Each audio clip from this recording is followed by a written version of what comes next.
bem-vinda a mais um Estudo Bíblico. Que bom que você está aí prestigiando o meu canal. Obrigada por me dar essa força. Peço desculpas pela demora de postar esse outro vídeo. Tive uns contratempos, mas vamos retomar. A minha meta é chegar até Apocalipse. Vídeo passado eu falei um pouquinho, né, sobre os 12 espias que Moisés pediu para que fosse espiar a terra. Ele já tinha uma intenção de invadir Canaã, conquistar Canaã, mas aí de 12, 10 eram pessimistas, chegaram falando que não, é impossível conquistar porque era muito difícil, e 2 foram otimistas, que eram Josué e Caleb, mas mesmo assim ganhou a maioria. Também eu falei sobre outras murmurações do povo que fizeram com que Moisés tivesse uma atitude impensada para tirar água da rocha, e isso fez com que ele perdesse a passagem dele, a entrada para Canaã. Deus falou: olha, você não vai entrar não, por conta dessa atitude que você fez aí impensada. Continuando o livro de Números, hoje eu pretendo finalizar esse quarto livro da Bíblia, livro de Números, lógico, capítulo 21, fala o seguinte, fala que no caminho, né, quando eles partiram de uma cidade para ir para outra, eles começaram a reclamar de novo com Moisés, falando: por que você tirou a gente do Egito, ó vida, ó céu, a gente vai morrer aqui, lá. E aí Deus ficou tão irado que mandou serpentes, né, no caminho deles, e essas serpentes começaram a picar as pessoas, elas começaram até a morrer e tudo mais. E elas falaram assim: Moisés, ora pra Deus pra livrar a gente dessa peste de serpente, né? E aí, óbvio, mais uma vez, Moisés foi lá, intercedeu, orou, e Deus deu uma estratégia para ele muito interessante, muito inusitada. Diz assim no versículo 8: o Senhor disse a Moisés: faça uma serpente e coloque-a no alto de um poste. Quem for mordido e olhar para ela viverá. Então Deus orientou para que Moisés fizesse uma serpente de bronze, colocasse numa haste, né? E as pessoas que fossem picadas e olhassem para essa serpente ficariam curadas. Você fala assim: nossa, mas que estranho Deus falar isso, né? Isso aponta para algo futuro, tá? Eu vou falar isso no Novo Testamento, cita essa passagem. Então, assim, naquela época, na época de Moisés, Deus já estava querendo manifestar de forma figurada a misericórdia, né, dele, através do seu filho, morrendo na morte de cruz. Já apontava para isso, né?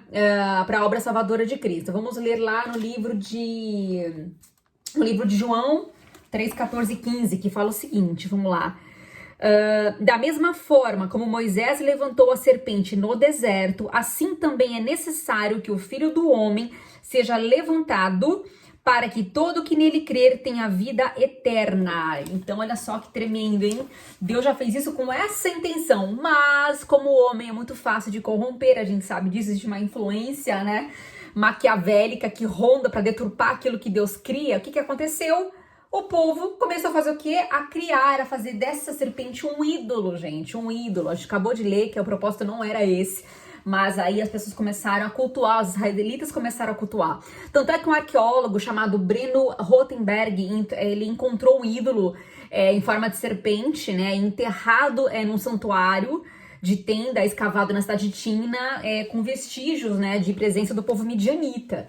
Lembrando que o povo midianita era o mesmo povo do sogro de Moisés, do Jetro. Então, certamente houve alguma influência, né? Se Jetro era sacerdote lá de Midian, eles tinham como prática adorar a serpente, e o povo israelita começou a fazer esse tipo de prática, certamente isso só motivou e fortaleceu essa prática, que só foi disseminada 700 anos depois pelo rei Ezequias, ok? Mas até lá muita coisa aconteceu. Inclusive, quando a gente associa, né, uma serpente com uma cura, isso certamente pode ter sido a origem que fez com que os gregos lá na frente cultuassem o deus Esculápio. A gente vai dar uma olhadinha aí, primeiro no que foi achado na descoberta, né, a serpente de bronze, e na sequência a foto do deus grego Esculápio, que é o deus da cura, né, que sempre estava com a sua amiguinha ao lado, né, sua serpente, que hoje, inclusive, é o bastão da medicina. Dá uma olhadinha.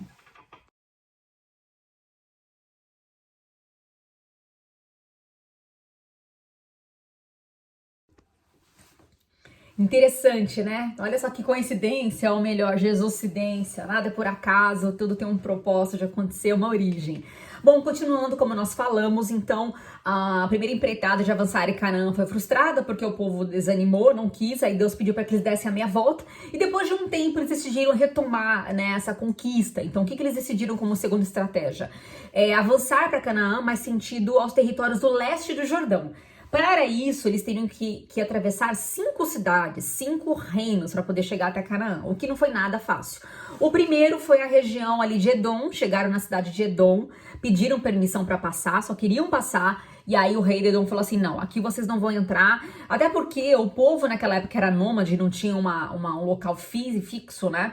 Era temido por essas cidades. Falou assim, imagina, são numerosos, vão chegar aqui, eles vão querer pegar e ficar com o nosso território, tudo sem terra, não, a gente não vai liberar.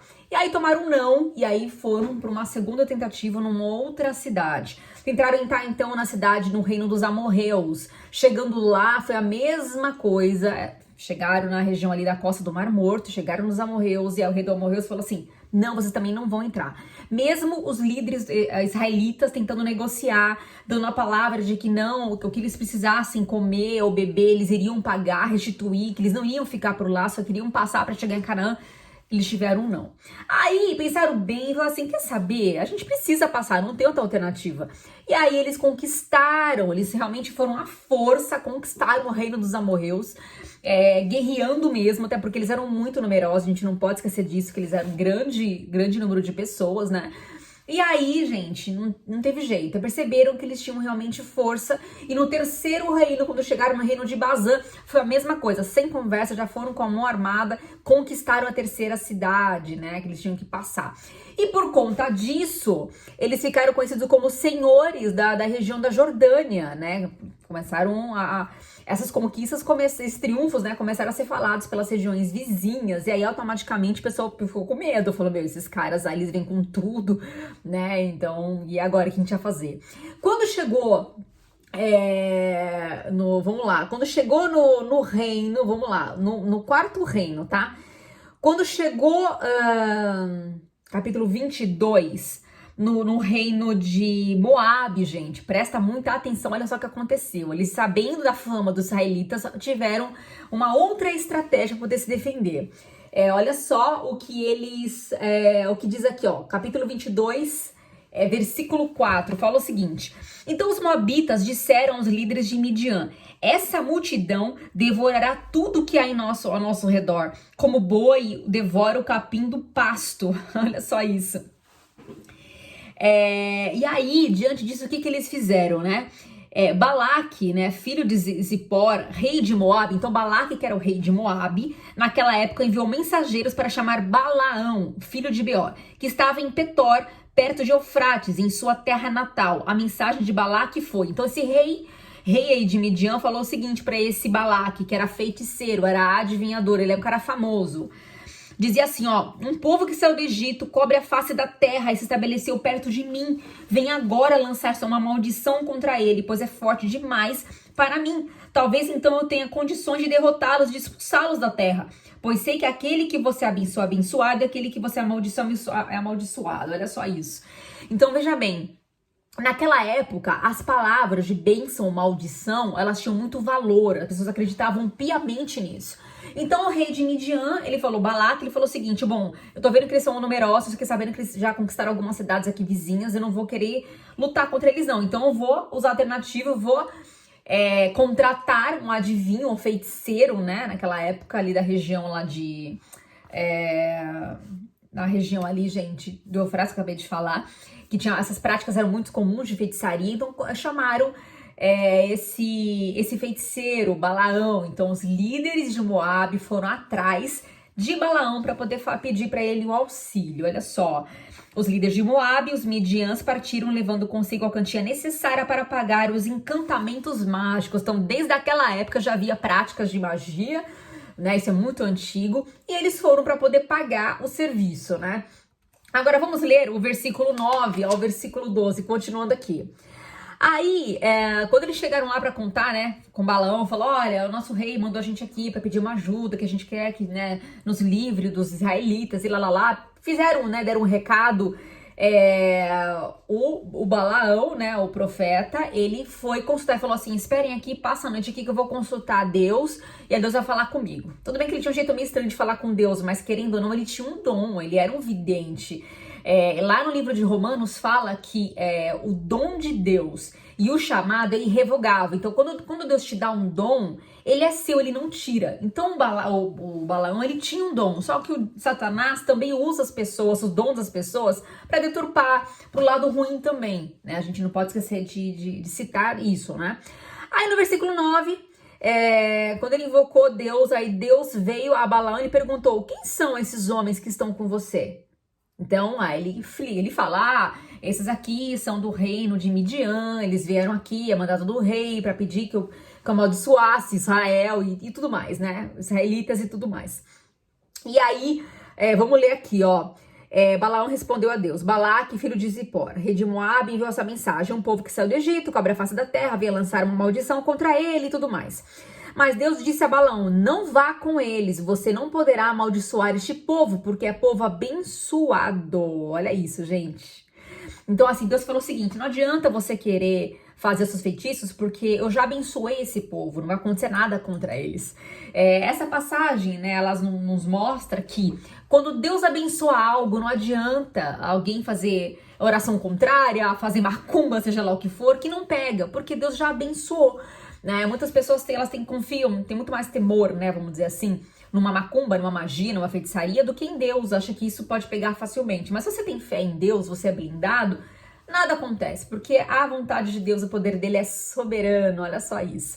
E aí, Balaão não obedeceu, né? Ao invés de ele ter ficado onde Deus mandou ele ficar, porque falou que não ia adiantar o trabalho dele de magia, ele foi lá e seguiu os líderes de Midian para poder chegar lá para conversar com o rei de Midian. Lembrando que tinha dinheiro envolvido, né? Então tem muita gente aí que é mercenária, que usa o seu dom para ganhar dinheiro, isso tem até hoje em qualquer religião.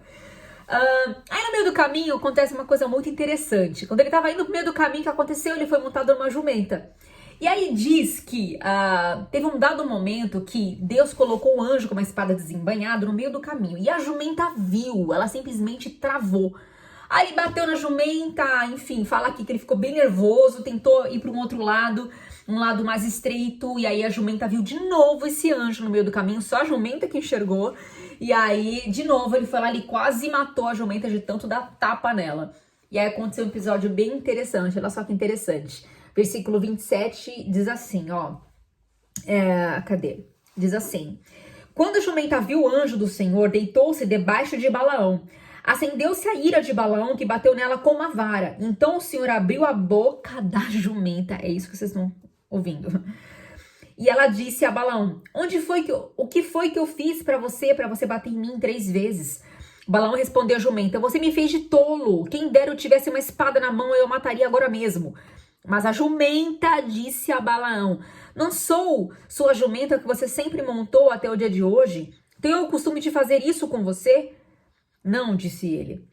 Então o Senhor abriu os olhos de Balaão e ele viu o anjo do Senhor parado no caminho, empunhando a sua espada. Então Balaão inclinou-se e prostrou-se o rosto em terra. Gente, Deus, assim, usou uma mula para falar com ele. Isso até, inclusive, é motivo de piada, né, entre os cristãos, que falam assim: Deus usa uma mula para falar, vai usar outra pessoa para falar. Mas quando Deus quer falar, ele usa da criação dele para falar. Isso foi algo inusitado, óbvio que não é comum a gente ver o animal falar, mas é comum a gente perceber que em algumas situações e ambientes os animais sentem, né? Tem gatos que ficam com o pelo arrepiado, tem cachorro que não para de latir, você fala: meu, por que ele tá latindo e pra quem que ele tá latindo? Enfim. Então eu acredito sim que exista essa percepção dos animais em relação ao sobrenatural, né? Em relação a Deus. Bom, vamos lá. E aí, continuando, o anjo, né? O anjo ainda repreendeu Balaão, falou o seguinte: olha só isso. E o anjo do Senhor perguntou: por que você bateu 3 vezes em sua jumenta? Eu vim aqui para impedi-lo de prosseguir, porque o seu caminho me desagrada. A jumenta me viu e se afastou de mim por 3 vezes. Se ela não se afastasse, certamente eu já o teria matado. Mas a jumenta eu teria poupado. Olha isso, falou a jumenta: então te livrar ainda. E aí ele falou: olha, tá bom, já que você vai pra lá, então vá pra falar a verdade. Vai falar o que eu mandar você disser. Então Deus usou a boca do anjo para poder falar com Balaão. Aí ele foi, já sabendo que não adiantava, independente do que ele fosse fazer lá de invocação, Deus só ia falar o que era para ser falado e ponto, acabou. E aí diz que ele sacrificou lá os novilhos, né, fez lá todo... Porque ele era uma espécie de sacerdote, mas é meio que pagão, tá, gente? Era feiticeiro, que tinha o sacerdote lá dos rituais para poder fazer. E aí, nas 3 vezes que ele fez, que é chamado de oráculo, os 3 oráculos que ele fazia, né, para poder invocar uma palavra, Deus falava assim, fala para ele que não vai adiantar fazer maldição, porque esse povo é abençoado, não vai chegar maldição em nenhuma desses israelitas. Ele dava o recado para o rei Balaque. E o rei Balaque ficava muito nervoso, falou, mas como assim? Eu tô te pagando. Ele falou, mas não adianta o seu dinheiro. O que Deus mandar falar, eu tenho que falar, eu não posso mentir. Ele tá falando que não adianta vocês fazerem a feitiço, que isso não vai acontecer. Aí no capítulo 23, 19 e 20 diz assim, vamos lá rapidamente, ele fala assim, ó, Deus não é homem para que minta, nem filho do homem para que se arrependa. Acaso ele fala e deixa de agir? Acaso promete e deixa de cumprir? Recebi uma ordem para abençoar, ele abençoou e não posso mudar. Então assim, gente, Deus é tremendo, Deus ele cumpre com a palavra dele, essa passagem também é maravilhosa. Eu oro muito essa palavra porque eu sei que Deus realmente não é homem para que minta. Aquilo que Deus fala, ele de fato cumpre. Olha que tremendo, né? Bom, vamos lá rapidamente, continuando aqui nosso estudo. E aí no versículo, deixa eu ver aqui, 23 fala: não há magia que possa contra Jacó, nem encantamento contra Israel. Então, quando o povo é abençoado, gente, pode ter macumba que for, feitiçaria que for, que não dá, não prospera, porque Deus protege os seus. Que tremendo, né? Lembrando uma coisa importante, né? Da onde veio o povo moabita, desse rei aí maluco? Não sei se vocês lembram, quem tá acompanhando já direto o canal, todos os vídeos, lá atrás, quando Ló, lembra do Ló, sobrinho de Abraão, que foi para morar na cidade de Sodoma e Gomorra, e depois que ela foi destruída, as 2 filhas de Ló que sobraram, né, vivas, elas embebedaram um pai e tiveram relação para poder dar continuação à linhagem. Isso não foi legal. Eles tiveram filhos, né, dessa relação com o pai, incestuosa, e aí Moab, ela é dessa origem estranha aí de incesto, tá? Por isso que essa galera era meio bagunçada, viu? Tudo tem um porquê também de ser tão diferente. Capítulo 25, vamos lá, vamos finalizar rapidinho, do 1 ao 3. Diz que é o seguinte, olha só. Enquanto Israel estava em Sitim, o povo começou a entregar-se à moralidade sexual com mulheres moabitas, que o convidavam ao sacrifício dos seus deuses. O povo comia e se prostrava perante esses deuses. Assim Israel se juntou à adoração a Baal Peor, e a ira do Senhor acendeu contra Israel. Então assim, esse convívio muito próximo com os moabitas, né, que eles estavam ali nas cidades vizinhas, tiveram contato com esse povo, fez com que eles caíssem também no pecado de idolatria. E esse deus aí, o Baal, tinha muita orgia, sacrifício, gente, era uma coisa maluca, né, era um bacanal total. E aí Deus ficou irado com eles, aí teve uma praga, essa praga matou várias pessoas, enfim, inclusive lá na frente fala, né, que esse próprio Balaão, que era o adivinho lá, o feiticeiro, ele era o guru, né, ele influenciou para que as mulheres moabitas seduzissem os israelitas, e Deus ficou irado com ele pagou com a própria vida. Vamos dar uma lida rapidinha aqui que fala o 31:16, diz assim: foram elas que seguiram o conselho de Balaão e levaram Israel a ser infiel ao Senhor no caso de Peor, de modo que uma praga feriu a comunidade do Senhor. Então Deus mandou uma praga, né? E aí realmente as pessoas aí, muitas que entraram aí nessa prática, foram envolvidas delas, morreram, inclusive ele. E Balaão, ele acabou sendo uma figura que representa falso mestre, falso profeta. Tem umas 3 passagens na Bíblia, no Novo Testamento, que fala sobre ele. Vou só citar uma rapidamente, que tá lá em Pedro. 2 Pedro 2,15, fala assim, vamos lá.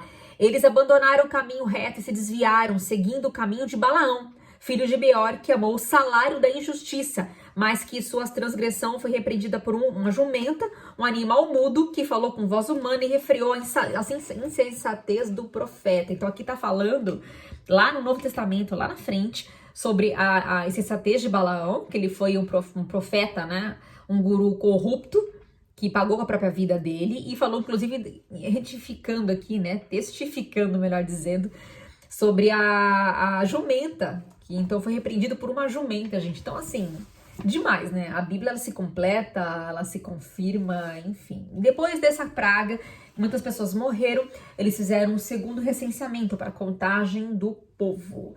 E, vamos lá, capítulo 27, estamos finalizando. 12 e 13 fala assim, sobre Josué, né, sobre o futuro líder. Então o Senhor disse a Moisés, suba a este monte da serra de Abarim e veja a terra que dei aos israelitas. Depois de vê-la, você também será reunido ao seu povo como o seu irmão Arão. Deus falou, olha, eu vou te recolher logo em breve, mas antes eu vou te dar um spoiler do que tá para vir para o povo. Você não vai entrar na terra, mas dá uma olhadinha na vista do que vocês vão conquistar logo em breve. Dá uma olhadinha qual que foi a vista de Moisés.